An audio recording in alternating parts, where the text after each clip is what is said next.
Assalamu alaikum. Hello everyone. Hello great surgeons. Today we are going to discuss first lecture of abdomen anatomy. I am going to share first slide for our lecture today. It will be on discussing different abdominal wall layers. We will start from skin. After the skin, we have superficial fascia. In the abdomen, there is no deep fascia to allow abdominal distension during any disorder or obesity or any organomegaly or even in females in pregnancy. Then superficial fascia has three layers. Superficial fatty layer called Camper's fascia and deep membranous layer called Scarpa's fascia. Then Camper superficial fatty layer, deep membranous layer called Scarpa's fascia. From the superficial fatty layer, it will continue, by the way, over the scrotum to be replaced by non-striated muscle fibers called dartos muscle. But what about the deep membranous layer? It is called Scarpa's fascia. This Scarpa's fascia will continue downward over the thigh, just below the inguinal ligament to fuse with the fascia lata. Fascia lata is the deep involving fascia of the thigh. This is fascia lata. But take care, also within the midline, it is related to the linea alba. We have linea alba, which is a vascular medial raphe of the anterior abdominal wall, which is extending between the xiphoid process above to the symphysis pubis below. Then over the perineum, it will form the superficial perineal fascia, which is called Colles fascia. Also, by the way, on the dorsum of the penis, it forms what's called fundiform ligament. Then again, this deep layer is forming, by the way, four extensions. First one is its continuation with the fascia lata. Second one is its continuation with the linea alba. Then below, it will form superficial perineal fascia, which is called Colles fascia. Then over the dorsum of the penis, it's forming the fundiform ligament. So four important extensions of the deep membranous layer, Camper's Scarpa's fascia. We will continue after the fascia by the abdominal wall muscles. We have over the paramidline muscles. Within the midline muscle, we have two related recti sheaths are related to the linea alba. So linea alba on both sides, we have the rectus sheath. Rectus sheath is just formation and continuation of muscles over the lateral aspect of the anterior abdominal wall. We will start by muscles of the anterior abdominal wall over the lateral aspect. They are external oblique, then internal oblique, then transversus abdominis.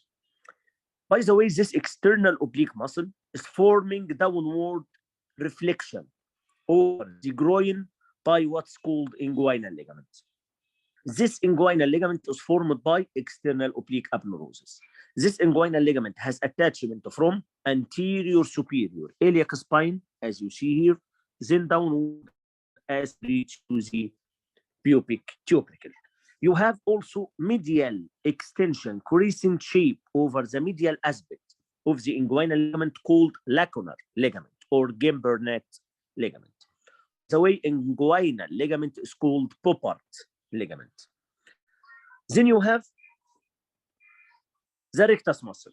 You have the rectus sheath. Once we have the lateral wall is formed by external oblique, internal oblique, transversus abdominis. So this is external oblique aponeurosis. This is the internal oblique. This is the transversus abdominis. Take care, this internal oblique will divide into anterior lamina and posterior lamina, surrounding the rectus muscle.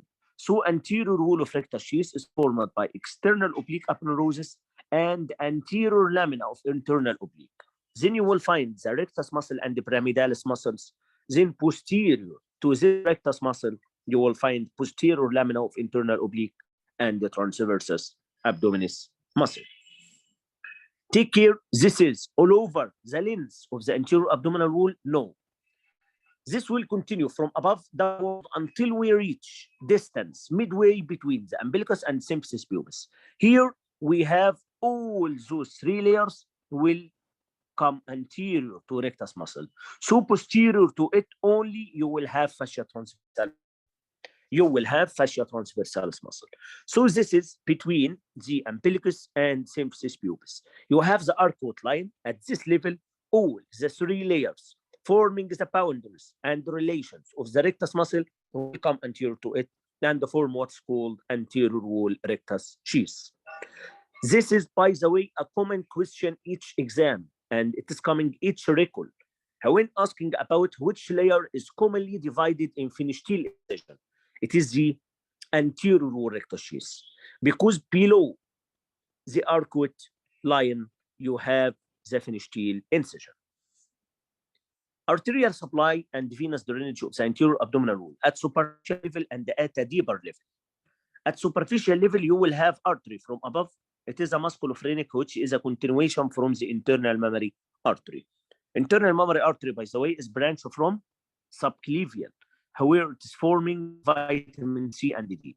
Vertebral, internal mammary, thyrocervical, costocervical, and dorsoscapular artery. Then you will have artery from below. This artery is called superficial epigastric. You have three superficial arteries are coming from femoral artery.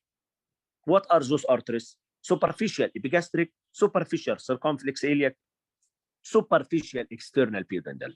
So these are the three arteries are coming from the superficial femoral artery. So from above, pi musculophrenic, from below pi superficial epigastric and superficial circumflex iliac. Then at a deeper level, we will go slightly at a deeper level within the anterior abdominal wall. We will have superior epigastric. This superior epigastric is another branch from internal mammary, because internal mammary usually divides opposite the neck of the sixth rib at musculophrenic and superior epigastric artery. Then below you will have inferior epigastric artery. Take care, inferior epigastric artery is a common landmark between two types of hernia. Medial to it is direct hernia. Lateral to it is indirect hernia. This is the inferior epigastric artery. This, by the way, is a branch from external iliac artery. Then you have lymphatic drainage above the umbilicus into axillary lymph nodes, below the umbilicus into superficial inguinal lymph nodes. Then origin, insertion, nerve supply, action of the anterior abdominal wall muscles. You have external oblique. External oblique muscles is arising from outer ribs, lower 6 rib. Outer surface of lower 6 to 8 ribs. Then it is inserted, its fibers are coming downward, forward, and medially. So this is the anterior abdominal wall, and here you are the xiphoid process, and this is the symphysis pubis. So fibers are coming from lower 8 ribs to come downward, forward, and medially. Downward, forward, and medially, attach to the linea alba and to attach to the lateral lip of the iliac crest, outer lip of the iliac crest and the linea alba. Its nerve supply is lower 6 intercostal nerves, and its function is to compress the abdominal viscera and prevent bowing of the anterior abdominal wall. Then internal oblique, from its fibers, they are coming upward, forward, and medially. This is the internal oblique. From thoracolumbar fascia, then lateral 2/3 of the inguinal ligament, to insert into the pubic crest, into linea alba, into lower 3 to 4 ribs, from downward above direction. Then they are also supplied from lower 6 intercostal, and it has the same action like external oblique. Then you have transversus abdominis, which are going horizontally here. So they are originating from the thoracolumbar fascia and the medial lip of iliac crest, and they are originating from lower 6 ribs also, lower 6 ribs. So they are inserting into the xiphoid process, linea alba, and pubis with the pubic crest. This is the insertion of the transversus abdominis. Rectus abdominis muscle, which starting by 2 hits from below. One at the symphysis pubis, second one is into the pubic tubercle. Then it passes above until it's the xiphoid process and to be inserted into 5, 6, 7 ribs. 5, 6, 7 reps. Then pyramidalis muscle from the front of the pubis to insert within the linea alba, and it tense only the linea alba. These are all the anterior abdominal wall muscles. Not common to be asked, but they are also very important for your knowledge. Inguinal canal, which is found over the medial half of the inguinal ligament, parallel, superior, and parallel to it. It starts within the deep inguinal ring to end as the superficial inguinal ring. Its content in male spermatocord with ilioinguinal nerve, in female round ligament and ilioinguinal nerve. Site of deep inguinal ring, it is a ring oval in shape within the fascia transversalis. Where is the site? It is half inch above the mid inguinal point. Half inch above mid inguinal point. What is the mid inguinal point? It is a point which is found between the anterior superior iliac spine and symphysis pubis. What is the difference between mid-inguinal point and the midpoint of inguinal ligament? Midpoint of inguinal ligament, so this is inguinal ligament from the anterior superior iliac spine to pubic tubercle. This midpoint of inguinal ligament is surface anatomy for femoral artery. While the mid-inguinal point is the surface anatomy for the internal ring, half an inch above the mid-inguinal point. Then you have superficial inguinal ring, which is just pyramidal or triangular in shape, has two crura. Its shape is like this. This is the anterior abdominal wall, and this is the side. And you have here the symphysis pubis. It is like this, triangular here and the triangular here. It has medial crust, which is related to the symphysis pubis. Lateral crust is related to the pubic tubercle. And this is the opening by external oblique aponeurosis. This is the superficial inguinal ring. So once you imagine the inguinal canal, so all over its length, you have anterior wall of the inguinal canal. It is the external oblique aponeurosis. And in the lateral aspect, you have conjoint tendon. What is this conjoint tendon? In some books, it is called falx inguinalis. What is this falx inguinalis? It is the conjoint tendon, which is formed by internal oblique and transversus abdominis, which is found within the anterior wall of the inguinal canal laterally. Laterally. Why? Because the arching fibers of the conjoint tendon, here you are the back. I will try to draw. This is the back, and this is the anterior. So here, I will have the inguinal canal here and inguinal canal here, which is forming downward, forward, and medial. So the arching fibers are coming from back, above, and downward. From back, above, and downward. So the anterior wall all over is external oblique, while anterior wall laterally is the conjoint tendon. While within the posterior wall, you have fascia transversalis all over, but over the posteromedial aspect, it is the conjoint tendon. And the roof, by the way, is the conjoint tendon, which is the arching fibers of internal oblique and the transversus abdominis. Then those are anterior and posterior wall, floor, and roof of the inguinal canal. Then you have contents. Let's simplify contents of the inguinal canal. Once you try to complete all contents of the inguinal canal, you will go 3 by 3. So I will start by the first 3. 3 arteries. What are those 3 arteries? You have testicular artery, you have cremasteric artery, you have artery of the vas deferens. Testicular artery is a direct branch from the abdominal aorta. Cremasteric artery is a branch from inferior epigastric, which is coming from external iliac artery. Then artery of the vas, which is V with V. Artery of the vas is coming from inferior vesicle, which is a branch from anterior internal iliac artery. Then those are the 3 arteries. Then we have 3 nerves. What are those 3 nerves? They are first one is related to genital branch of genitofemoral nerve. Genital branch of genitofemoral nerve. Then you have sympathetic trunk with lymphatics. Sympathetic trunk with lymphatics. Then another 3 structures. What are those 3 structures? Pampiniform plexus of vestige of the processus vaginalis, and vas deferens itself. So those are 9 structures within the spermatic cord. Again, 3 arteries: testicular, cremasteric, artery of vas; 3 nerves: genital branch of genitofemoral nerve, sympathetics and lymphatics; 3 structures: pampiniform plexus of veins; vestige of the processus vaginalis. This is, by the way, an embryological remnant. Then you have the vas deferens itself. Layers of the spermatic cord, very common question.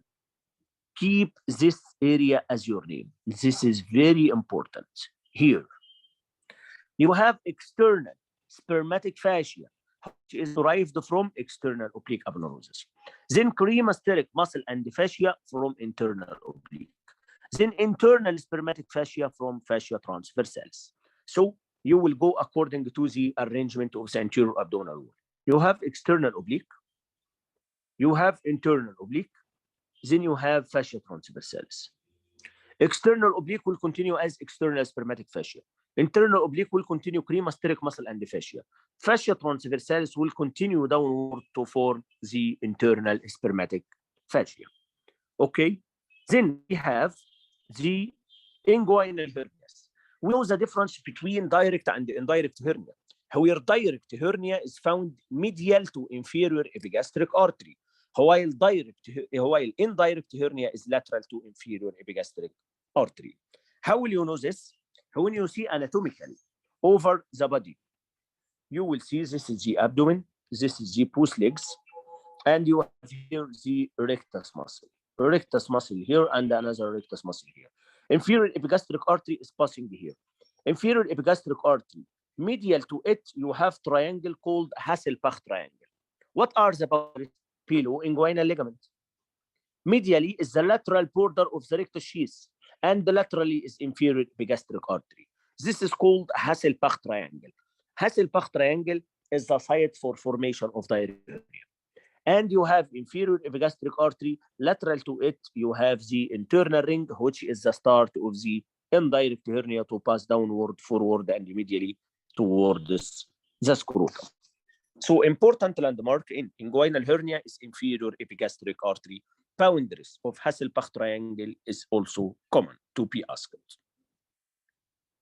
Then let's go for some important peritoneal reflection. One of them is called lesser omentum. What is the lesser omentum? That is just a peritoneal reflection, part of the parietal peritoneum, which is found between the stomach and the liver. How is this come? When you are imagining that you have this is the stomach, and here you have the liver. Ligament found between the lesser curve of the stomach related to the liver. It is called the lesser omentum. This ligament is divided into 2 ligaments. First one is medial hepatogastric ligament. Hepatogastric ligament. Hepato, liver, gastric is the stomach. Then you have another one lateral is called hepatoduodenal ligament between the duodenum and between the liver. So this is lesser omentum. You have hepatogastric and hepatoduodenal. Which is the most important for us? You have the hepatoduodenal ligament. What is the hepatoduodenal ligament? It is what's called the free border of the lesser omentum, which is containing the very important triad. This is called the portal triad. You have hepatic artery, bile duct, portal vein. Those are found within the hepatoduodenal ligament. This is the free border of the lesser omentum. And by the way, it is related to what's called foramen of Winslow. Because posterior to this omentum, you have lesser sac. Behind the lesser omentum, you have lesser sac. So additus to this lesser sac, or the gate to this lesser sac, is called foramen of Winslow or epiploic foramen. Boundaries to it, anterior is the hepatoduodenal ligament or free border of lesser omentum containing portal triad. So this is anterior to it. Posterior to it, you will have IVC. Above, you have liver, especially caudate lobe. Below, you have the duodenum. So you can imagine it as it is found here. It is found here, by the way. So anterior to it, you have the free border of the lesser omentum. Posterior IVC from the liver. Superior to it is liver, especially caudate lobe. Below to it is the duodenum. So also boundaries of the epibloic foramen or foramen of Winslow is very important. Also important to know maneuver called Pringles maneuver. What is this Pringles maneuver? When you are doing hepatic surgery and you have vigorous bleeding, when you have trauma to the liver and you have uncontrolled hepatic bleeding, how will you control it? By putting a clamp over this hepatoduodenal ligament. This is will control bile duct, hepatic artery, portal vein. Common question asked in exams. When you are putting a clamp over the hepatoduodenal ligament or anterior to the foramen of Winslow, or on doing clamp over the free border of the lesser omentum, which of the following structures is common to be injured? You should choose one of these three: bile duct, hepatic artery, portal vein. This question is coming each exam. Then let's start all abdominal fistula. You have esophagus, stomach, small bowel in the form of duodenum, jejunum, and ileum. Then you have all colon starting from cecum, ascending colon with hepatic flexure, transverse colon with splenic flexure, then descending colon, sigmoid, and rectum. Let's start by abdominal part of the esophagus, because esophagus has cervical part, thoracic part, and abdominal part. We have discussed before hiatus of the diaphragm. Let's know hiatus of the diaphragm. They are collected into VOA. This VOA is found at which levels? Opposite T8, 10, and 12. Then also you have its outlet from the diaphragm opposite CRM. So on discussing this, you will have vena cava is opposite T8 within the central tendon, and the esophagus opposite T10 within the right crus. Aorta, especially with azygos vein and the thoracic duct, is opposite 12 behind the median arcuate ligament. And all of these three hiatus are very important to keep as your name: 8, 10, 12, VOA, CRM. Esophagus dilemma. Let's finish the esophagus dilemma. We have a starting of the esophagus from the incisor until it reaches the gastroesophageal junction. This all length is 40 centimeters. Take care. You have the upper part of the esophagus is called pharynx. Pharynx started from the incisor until it reaches the cricopharyngeus muscle. This length is opposite 15 centimeters. Then from cricopharyngeus muscle up to gastroesophageal junction is 25 centimeters. You have another two constrictions of the esophagus. This is the first constriction at the cricopharyngeus muscle. Another one is opposite the arch of the aorta. At which distance from incisor? 22 centimeters. Then left main bronch. At which distance from the incisor? 27. Then the hiatus, which is found opposite T10 within the right crus. It will be from the incisor 38 centimeters. So keep all these parameters. Three constrictions: cricopharyngeus 15, cricopharyngeus 15. Then you have arch of the aorta 22, left main bronchus 27. Then you have the hiatus 38. Its length is from 0 to 40 at the gastroesophageal junction. All they are distances of the esophagus. Abdominal esophagus. After esophagus passes with two villi, you have very important story about these two villi.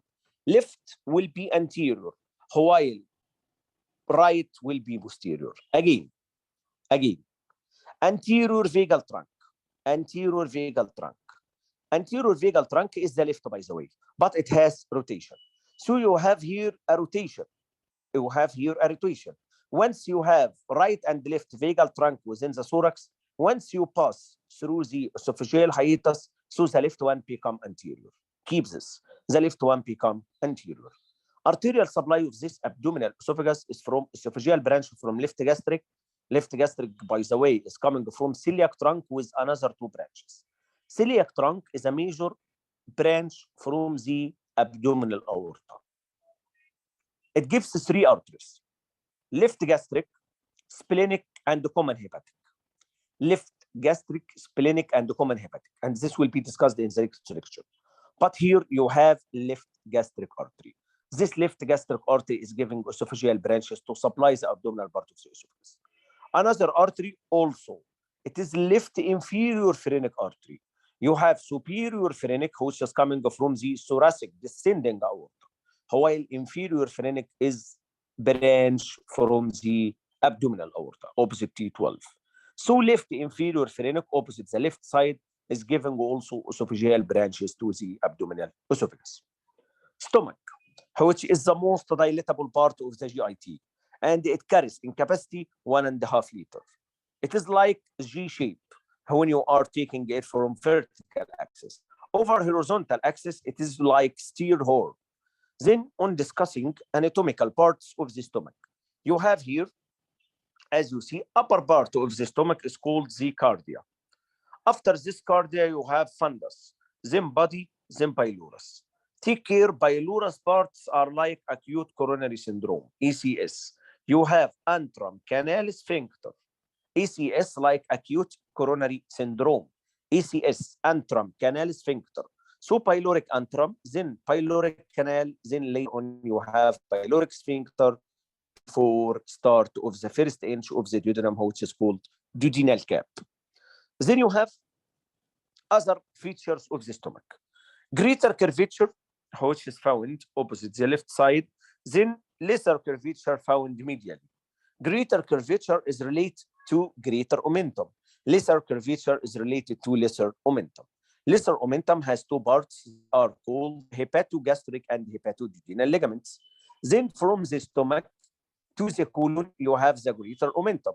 This greater omentum is called gastrocolic ligament. It's called gastrocolic ligament. Arterial supply of the stomach. When you are discussing the stomach, you should keep its arterial supply as your name, because you have here many arteries. First one, when you have discussing greater curvature, so you will start by gastroepiploics. Gastroepiploics. When you are discussing lesser curvature, so you will start by gastric. So over greater curvature, it will be gastroepiploic or gastroomental arteries, while over the lesser curvature, they are gastric arteries. How to know the source for each one? You have here, this is from the left aspect, so this is called left gastroepiploic artery. So this is the left gastroepiploic, as you see here. This is the left gastroepiploic. Then you have a right gastroepiploic. Left gastroepiploic is coming from splenic, while right gastroepiploic is coming from artery called gastroduodenal artery. Then you have right and left gastric. Left gastric is a main trunk, which is coming from the main trunk here, coming from the celiac trunk, while right gastric is coming from hepatic. So again, left gastroepiploic is coming from splenic, right gastroepiploic from gastroduodenal. Then left gastric from celiac trunk, right gastric from the common hepatic artery. Those are the four arterial supply of the stomach. Add over them some 3 to 4 arteries are supplying the fundus of the stomach. What are those 3 arteries supplying the fundus of the stomach? They are here. As you see, this is the artery supplying the fundus of the stomach. They are called short gastric ligaments. They are passing in a ligament, short gastric arteries, excuse me, passing in a ligament called gastrosplenic ligament. Gastrosplenic ligament between fundus of the stomach and the spleen, containing 3 to 4 short gastric arteries and supplying the fundus of the stomach. 2 important questions here came in exams before. When you are doing splenectomy and you have done ligation to short gastric vessels, which part of the stomach is being compromised? It is fundus of the stomach. This is the first question. Second question, gastroduodenal artery is giving which of the following? Then it comes in exam, right gastric, left gastric, right gastroepiploic, left gastroepiploic, or posterior pancreatic. So you will choose right gastroepiploic. Gastroduodenal artery, by the way, is a branch from the common hepatic artery and gives only 2 branches. Right gastroepiploic and superior pancreatico-duodenal artery. Right gastroepiploic and superior pancreatico-duodenal artery. So this is the stomach. Let's go to the duodenum. Duodenum is the first part of the small bowel. It is the proximal portion of the small bowel. Duodenum, usually four parts. It has first part, second part, which is called vertical part of the duodenum. You have this is the first part. This first part, by the way, is divided into first inch and second inch. First inch of the first part duodenum, second inch of the first part duodenum. Then you have the vertical part of the duodenum. This is called second part duodenum. Then you have the horizontal part of the duodenum. This is the third part of the duodenum. Then you have the fourth part duodenum, which is suspended by ligament of Treitz. This is at the level of the duodenojejunal junction. Then you have to know some principles over the duodenum. First one is the duodenum is related to the liver by what's called the hepatoduodenal ligament or free border of the lesser omentum. And we discussed this point. Second point is relations of the duodenum. They are very important. And I think I have collected them in a table will be shared to you. So let's discuss relations of the duodenum in the next page. I will try to simplify it in the next page. This one, you have here relation of the duodenum. So once we start the first part of the duodenum, as you see here. Here you have the first part of the duodenum, which is A, first inch of the first part. Then you have B, which is the second inch of the first part. So on discussing E and B, you have anterior is the liver. You have anterior is the liver, but slightly found opposite it on the first inch of the first part, especially caudate lobe. So anterior to the first inch of the first part, it is caudate lobe. But what about second inch of the first part, which is B here? It is the gallbladder. So gallbladder anterior to it. What about posterior to both of them? It is the free border of the lesser omentum.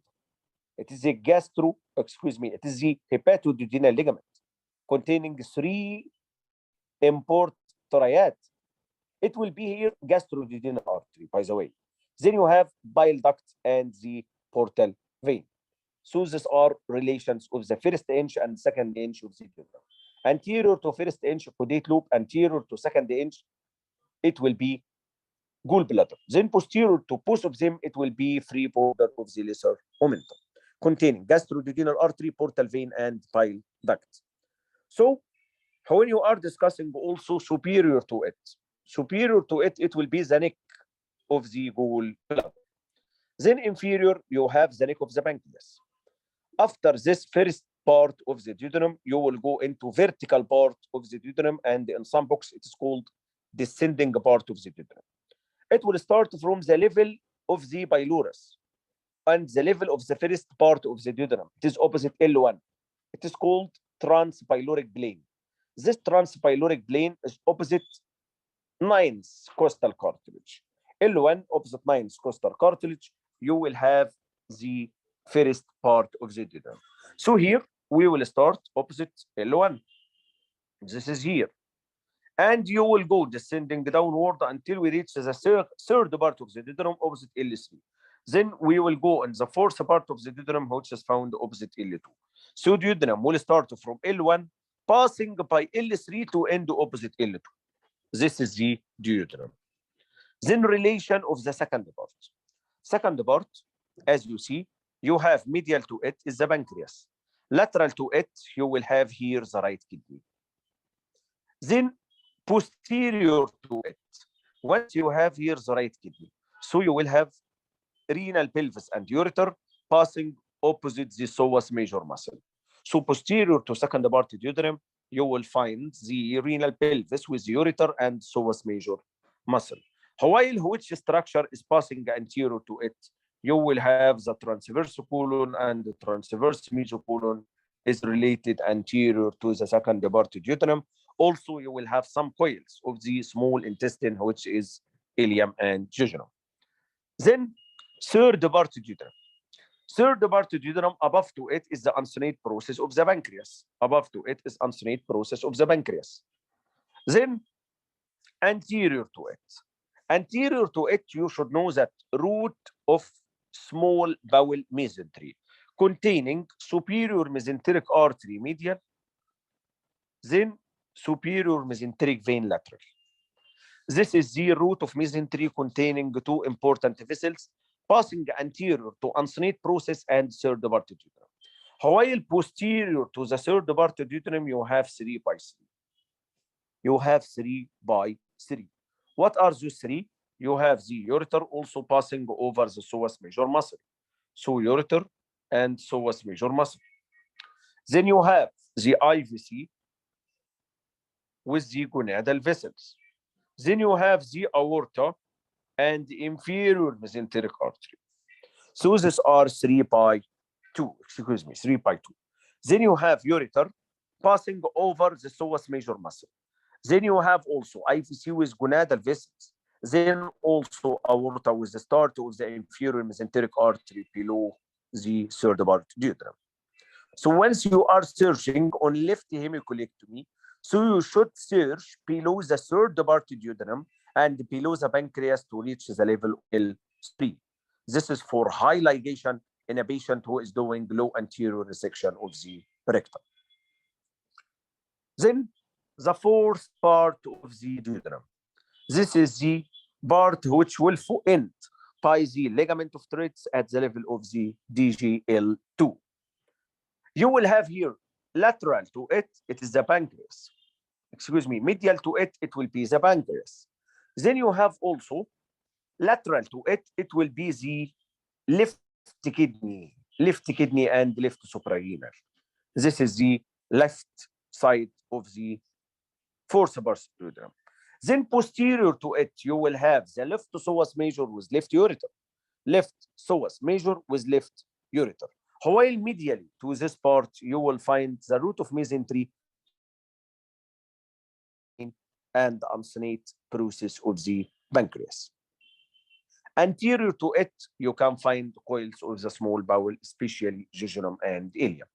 This page will transform anatomy, relations of the duodenum into easy pathway. Keep it, this page is very important.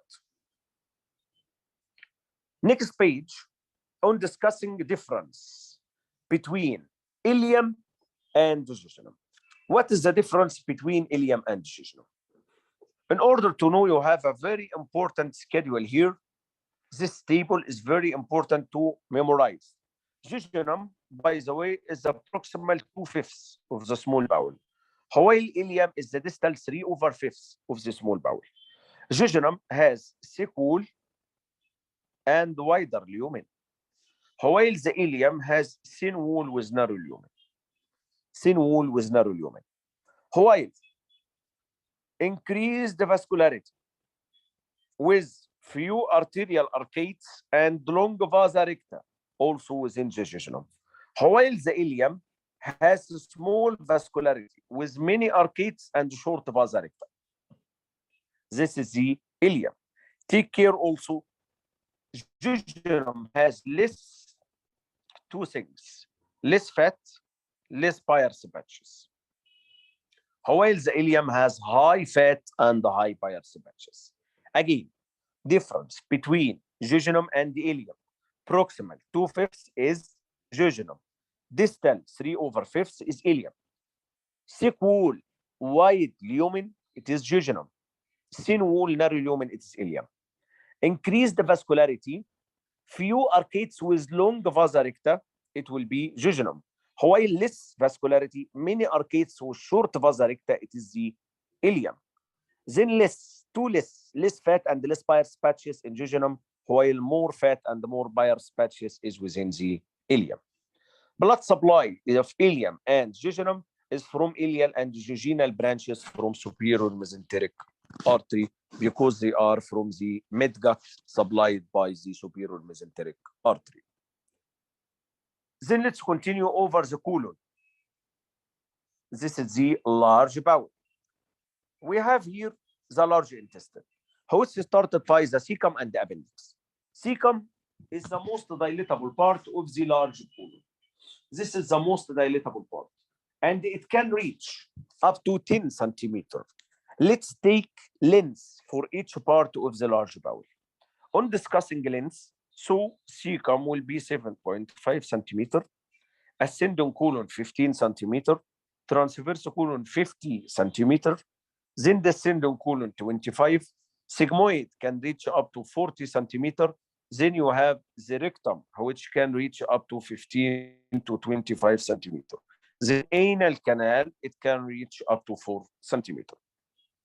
So 4 centimeter, 15 centimeter in rectum, not 25.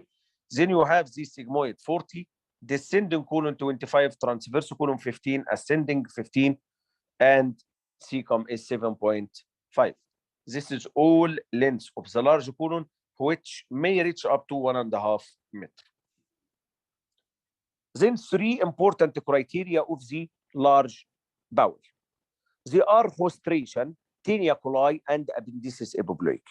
What are those hostration? When you have tinea coli, which is the outer longitudinal muscular layer of the colon, this is shorter than the length of the large bowel. As it is shorter than, so once it comes anterior to it, so it will cause compression of the large bowel into hostration or sacculation. This is hostration of the large colon. Appendices epiploic is just fat globules found scattered all over the whole large bowel, except the appendix, cecum, and rectum. Except the appendix, cecum, and rectum. There is no appendices epiploic. Also, over rectum, there is no tinea coli. Over rectum, there is no tinea coli.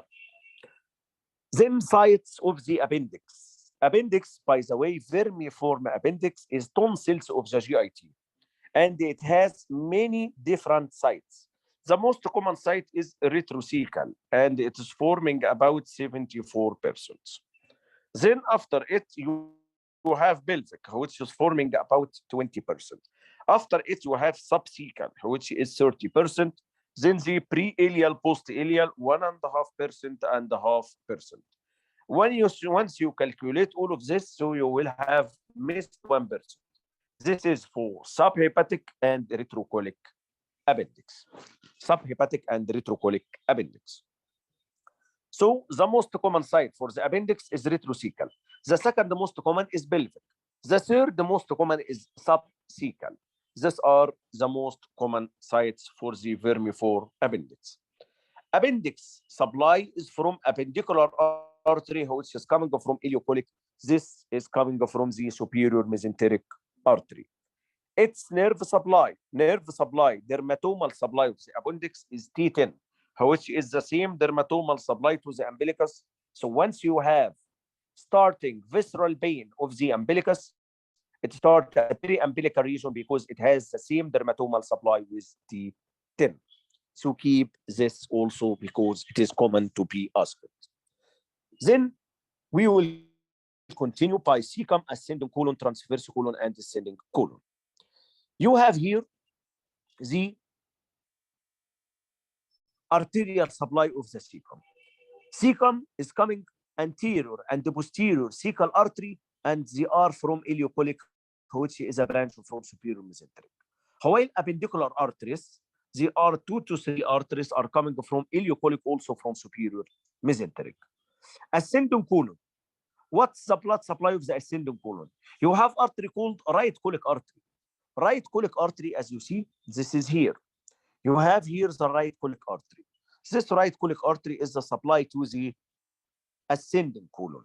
It is dividing into ascending branch and the descending branch. Later on, you have the ileocolic artery.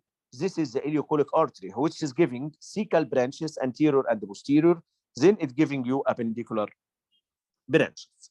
So cecal branches, anterior and posterior cecal. Then right colic, they are also supplying ascending colon.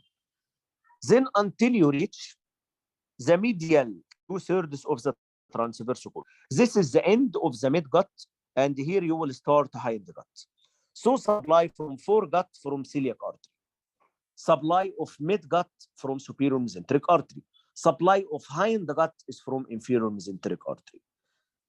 Foregut is starting from the mouth, then esophagus, then you will go from stomach, duodenum until you reach the middle of the second part of the duodenum. This is for gut. Mid-gut from the second part of the duodenum until you reach the medial or right 2/3 of the transverse colon. This is by superior mesenteric artery. Then from the left 1/3 of the transverse colon downward until you reach the upper 3/4 of the anal canal. This is the hind gut. It is supplied by inferior mesenteric artery. So what is the supply of the left colon? It will come from inferior mesenteric artery to give you left colic branch. This left colic branch is dividing into superior ascending and inferior descending. Then later on you have the sigmoid by sigmoid branches. Then you have the rectum. You have continuation of inferior mesenteric artery called superior rectal artery. This is a continuation of the left colon. So supply to the descending colon is left colic and sigmoid branches to sigmoid colon. Transverse colon supply, as you see here, this is called the middle colic artery. Middle colic artery is coming from the superior mesenteric artery. All of this are forming what's called marginal artery of Drummond. This circle allows resection of any part of the colon. I can resect this part of the colon, and the remaining part here will take supply from this artery. This is called marginal artery of Drummond or arch of Rayland. Arch of Rayland. Usually, this marginal artery of Drummond is very important and allow resection of any part of the colon without compromise supply to the remaining part of the colon. Then you have the sigmoid. Sigmoid is continuation of the descending colon. It started at the level of the lateral wall of the pelvic brim over the left border, and it ends opposite S3. Once you have S3 until you reach 1 centimeter below and in front the tip of the coccyx, this is the rectum. So from 1 centimeter below and in front the tip of the coccyx until you reach the anus, this is the anal canal. So again, start of the sigmoid opposite the lateral left border of the pelvic brim until you reach opposite the level of S3. From S3 to 1 centimeter below and in front the tip of the coccyx, this is the rectum. So from the 1 centimeter below and in front the tip of the coccyx to the external anal opening, so this is the anal canal. Arterial supply of the rectum, superior, middle, and inferior rectal. Superior rectal is continuation from inferior mesenteric. Middle rectal, by the way, is coming from internal iliac, while inferior rectal is a branch from internal duodenal also, which is coming from the internal iliac artery. So this is all you should know about the colon. Let's discuss very important organ. This is the liver. When we are discussing the liver, you should know liver is the largest visceral organ within the abdomen. Largest visceral organ also within the body. Its weight is from 1 kilogram until it reaches 2.5 kilograms. It has large right lobe and small left lobe. This is the anatomical part. This is, by the way, is divided by what's called here from anterior by falciform ligament. But once we are discussing, this is the posterior surface of the liver, and this is the left side, and this is the right side. Anatomical landmarks are very important, and you should keep as your name. We will go from the left side up to the right side. Opposite the posterior border, you have line here. This will be called posterior border. This will be called the inferior border. The posterior I start from left lobe of the liver. Then I have gastric compression. Then I have fissure for ligamentum teres. Teres is below teres, T with T. Then you have here quadrate lobe. Then you have fossa for gallbladder. Then you have here the impression for the pair area. Then you have the inferior surface of the liver. We will start by left lobe also. Left lobe also. Then we will go here from the left lobe until we have here the duodenal compression. Then we have the fissure, what's called fissure for ligamentum venosum. Then caudate lobe with IVC. Then you have here the right loop. Very important to know that you have very shallow area found between leaflets over the right and left coronary ligaments. This is called the beer area. Over this area, you have no peritoneal attachment to the liver. So again, we will start from the posterior surface, not inferior surface, from left to the right. You have left lobe of the liver, fissure for ligamentum teres. Then you have quadrate loop. Then you have the gallbladder. Then you have the right loop. Another, again, from the inferior surface, you will have here the left loop. After it, fissure for ligamentum venosum, then quadrate loop, IVC, then the pair area of the liver. Very important to know this sequence, because when we are discussing caudate and quadrate loop, especially both of them, when we are discussing here caudate loop, I will tell you, over the left side you have fissure for ligamentum venosum. Over the right side you have IVC. So once you see this area is called porta hepatis. Porta hepatis is found inferior to the caudate loop. Inferior to the caudate loop, because this is the superior border above. So once we are discussing caudate loop anatomy, to the left side, you will have fissure for ligamentum venosum. To the right side, IVC. Below, you have porta hepatis. Above is the free border of the liver. So once we are discussing quadrate loop anatomy, over the left side, you have fissure for ligamentum teres. Over the right side, you have gallbladder. This is the inferior surface of the liver. And above it, you will have the porta hepatis. Let's discuss next slide to simplify anatomy of the liver. This one will simplify all of this.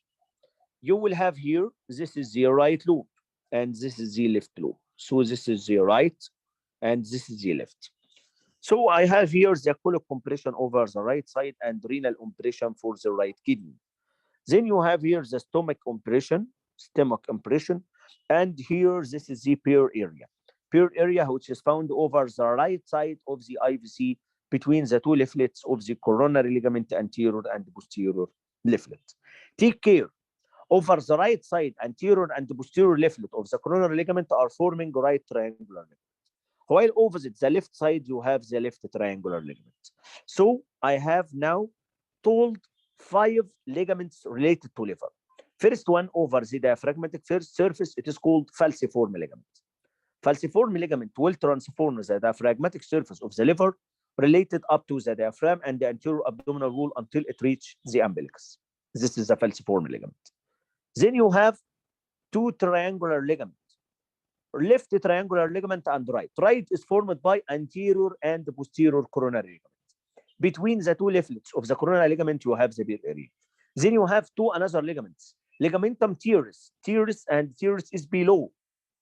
Then you have ligamentum venosum. Venosum is above. All of this are 6 ligaments related to the liver. Then now, let's discuss some principles. You have what's called segmental anatomy. On discussing anatomy of the liver, it will be divided into large right loop and small left loop by what's called the falciform ligament. But on doing some surgical anatomy, we will divide the liver into 2 equal loops. This is called segmental division of the liver coinode classification. Here I will go from a line passing through IVC and the gallbladder. And I will divide the liver into equal loops, equal left to right loops. Take care from very important point. Anatomically, when I have the line here, caudate and the quadrate loop are related to the right loop. But when we are discussing it on a surgical point of view from IVC and the gallbladder, so caudate and the quadrate loop will be towards the left loop. This question is very important. When we are discussing anatomically, once we have large right lobe and small left lobe, this is anatomically caudate and quadrate towards the right. Surgically, when I am going to divide the loops of the liver between the IVC and the gallbladder, imagine a line between them into two equal loops. So caudate and quadrate will be towards the left loop. And the caudate is called loop number 1, has isolated another blood supply, for it is from the right hepatic artery. Lymphatic drainage of the liver will be into 4 stations. They are celiac, paracardial, lateral diaphragmatic, and hepatic. Central, paracardial, lateral diaphragmatic, and hepatic. Those are the 4 stations for the lymphatic drainage of the liver.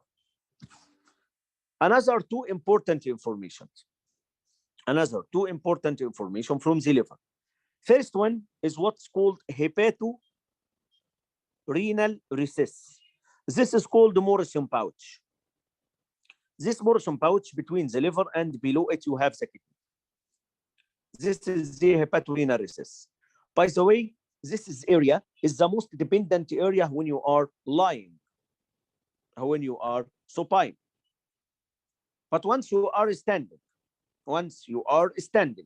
so the most dependent area is the pelvic area. So Morrison, when you are supine, when you are standing, this is the pelvic area. This is the first information. Second information is the embryological remnant of what's called the mesogastrium. What is the mesogastrium? Is an embryological remnant. Ventral part of the mesogastrium will form the falciform ligament. Posterior or dorsal part of the mesogastrium will form the lesser omentum. Because those questions are asked before. Mesogastrium, ventral part of mesogastrium will form the falciform ligament. Dorsal part of the mesogastrium will form the lesser omentum. So these are all informations related to the liver. Then now we will go into the biliary system by discussing the gallbladder. Gallbladder, it has its capacity about 15 milliliter, and it's found within the gallbladder fossa over the visceral surface of the right lobe of the liver. And here it is found between the right lobe of the liver and the quadrate lobe to its left side. We have many parts of the gallbladder. It is formed of fundus, body, neck, and Hartmann, which is called the infundibulum part of the gallbladder, and it has also cystic ducts. Fundus of the gallbladder is found at the level of L1, transpyloric plane. This is the level of L1, in which the pylorus, fundus of the stomach, tip of the ninth costal cartilage, first part of the duodenum, all of this are found at the level of the transpyloric plane, L1. Then you have the body of the gallbladder, which is related to the fossa found within the inferior surface of the right lobe of the liver. Then you have neck of the gallbladder. Neck of the gallbladder has a very important landmark. It has what's called a spiral valve of Heister. You have corrugation of the mucosa within the neck of the gallbladder, forming what's called a spiral valve of Heister. Then you have infundibulum. Infundibulum is a dilated area before the cystic duct.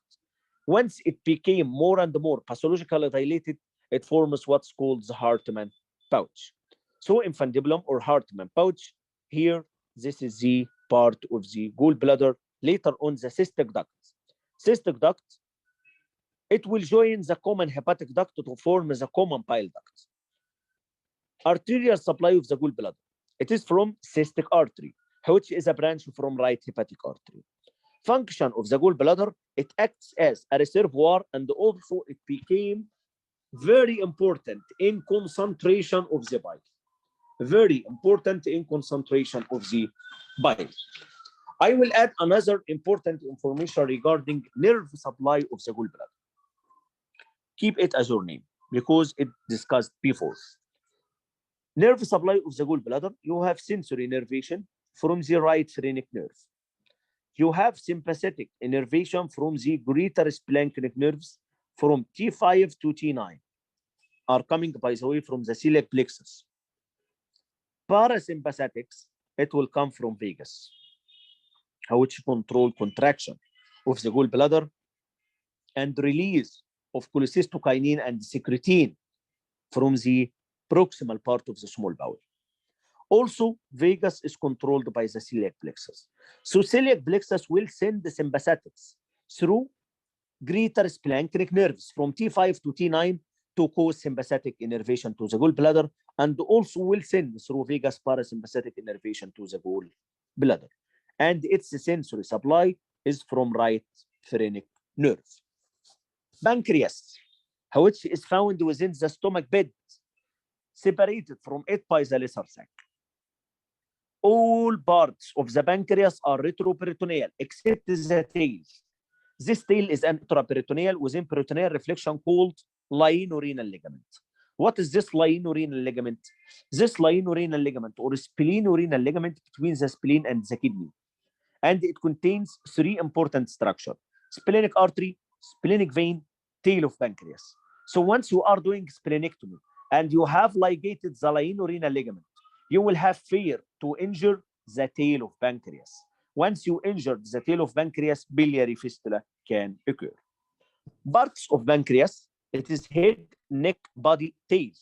Head, neck, body, tail. Head of pancreas is found within the cecum cavity here, as you see, cecum cavity of the duodenum. Attached to its lower border projection, it is called uncinate process. Uncinate process, by the way, anterior to it, you have the root of mesentery, superior mesenteric artery medially and superior mesenteric vein laterally.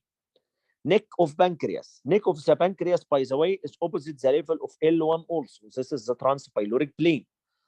Here, you will have very important landmark. Formation of portal vein between superior mesenteric vein and splenic vein. This is posterior to the neck of the pancreas opposite the level of L1. Then you have body of the pancreas. It is just a prism in shape, and it has elongation from the neck until you reach the tail. Tail of pancreas is passing between splenorenal ligament and the lienorenal ligament. These are the two leaflets related to the hilum of the spleen. Blood supply of the pancreas. Once you know that you have, by the way, excuse me, you have major pancreatic duct and the minor pancreatic duct. Major pancreatic duct, this is called Wirsung duct. Minor pancreatic ducts, they are called ducts of Santorini. Pancreas is opened into pancreatic duct and the bile duct are opening into the posteromedial aspect of the middle of the second part duodenum over the major duodenal papillae surrounded by sphincter of Oddi. Keep these words as your name. Pancreatic duct, common bile duct are opening into posteromedial aspect of the middle of the second part duodenum on the major duodenal papillae surrounded by sphincter of Oddi. So what is the minor duodenal papillae? It is the opening of the uncinate process and the lower part of the head of the pancreas. And it started 1 to 2 centimeter cranial to the major duodenal papillae to open also within the second part of the duodenum by a minor duodenal papillae. Arterial supply of the pancreas, you have superior and inferior pancreatico-duodenal artery. If you remember, I have said gastroduodenal artery coming from hepatic. It gives you only two arteries. Right gastroepiploic, which is supplying the greater curve of the stomach, then superior pancreatico-duodenal supplying the upper part of the pancreas. Then you have another artery called inferior pancreatico-duodenal. Also, it is inferior pancreatico-duodenal, but it is coming from superior mesenteric artery. So inferior pancreatico-duodenal is from superior mesenteric artery. Then you have arteria pancreatica magna and the dorsal pancreatic arteries are coming from splenic artery. Arteria pancreatica magna, this is called the great pancreatic artery. This is the supply of the pancreas from spleen. Question came in exam before. Main blood supply of the pancreas is coming from splenic artery. Why? Because it gives you two major arteries, arteria pancreatica magna and the dorsal pancreatic artery. This is a very important question. Another question, Superior pancreaticoduodenal artery is from which artery? It is coming from gastroduodenal artery, which is a branch from the common hepatic from celiac trunk. Then another question. Inferior pancreaticoduodenal artery is a branch from, I said, also it is inferior, but it is coming from superior mesenteric artery. So this is the supply of the pancreas. Next slide. On discussing the biliary system. We know biliary system, right and left hepatic ducts to form the common hepatic duct. Later on, cystic duct will join the common hepatic duct to form the bile duct. Bile duct, its length is about 8 to 10 centimeter. Each part 0.2 centimeter, 0.2, 0.2, 0.2. You have 4 parts. Supraduodenal part, retroduodenal part, infraduodenal part, intraduodenal part. So supra, retro, infra, intra. These are 4 parts of the bile duct. Then let's discuss spleen.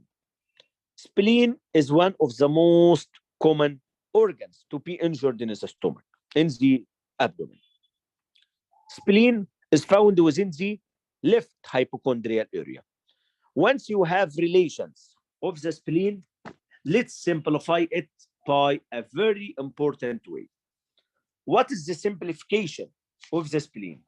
We will try to make it simple by 1 multiplied by 3 multiplied by 5 by 7 by 9 by 11. This is all the spleen in one word. So it is parameters. 1 multiplied by 3 by 5. So 1 inch thickness for 3 inch breadth for 5 inches length. This is the diameters. And its weight is 7 ounces and it is opposite 9, 10, and 11 reps. Again, 1 multiplied by 3 by 5. 1 thickness, 3rd breadth, 5th length. Then 7 ounces and it is opposite 9, 10, and 11 reps. Ligaments related to the spleen. I have discussed 2 ligaments. First one is called here gastrosplenic ligament containing short gastric. Then we have another one at the hilum. It is called lienorenal ligament containing splenic artery, splenic vein, and the tail of the pancreas. Another one, but just in touch with the spleen, not main ligament of the spleen. It is coming from the diaphragm to the left flexure of the colon, splenic flexure. This is called phrenicocholic ligament. So once you have enlargement of the spleen, splenomegaly, it will guide the spleen downward towards the right iliac fossa. This is called the phrenicocholic ligament. So here 3 ligaments related to the spleen. First one is gastrosplenic ligament containing short gastric. Once ligated in splenectomy, so you have compromise to the fundus of the stomach. Second one is lienorenal ligament, which is from the spleen to the kidney. It's containing 3 important structures: splenic artery, splenic vein, and the tail of the pancreas. Then you have last one, it is called phrenicocholic ligament. Then you have very important impressions over the spleen. You should know that you have, this is the upper border and this is the lower border. This is the diaphragmatic surface above. We have here gastric surface. This is the renal area, and this is the colic impression, and this is the pancreatic impression. So above here, this is the stomach, and this is the kidney. You have here the colon, and you have here the tail of the pancreas. Function of the spleen. Spleen, by the way, acts as a reservoir for the blood and the iron. Second function, it acts for destruction of all the RBCs and the pathogens. It forms what's called opsonins, tough cells, and responsible for part of your immunological system. Third one, it's responsible for formation of hematopoiesis within the intrauterine life. But after it, you will have the bone marrow, which is responsible for hematopoiesis. Last thing about spleen is its supply, splenic artery. Splenic artery is giving very important 4 branches. First branch is short gastric. First branch is short gastrics. Second one is left gastroepiploic. Third and fourth, they are arteria pancreatica magna and the dorsal pancreatic artery, which are responsible for supply of the pancreas. Again, you have 4 branches from splenic artery. Short gastrics, found within the gastrosplenic ligament for fundus of the stomach. Then you have left gastroepiploic, supplying the greater curvature of the stomach, arteria pancreatica magna and the dorsal pancreatic arteries for supply of the pancreas. We have finished our lecture for today. Recording will be available within half an hour. Thank you all. See you and goodbye.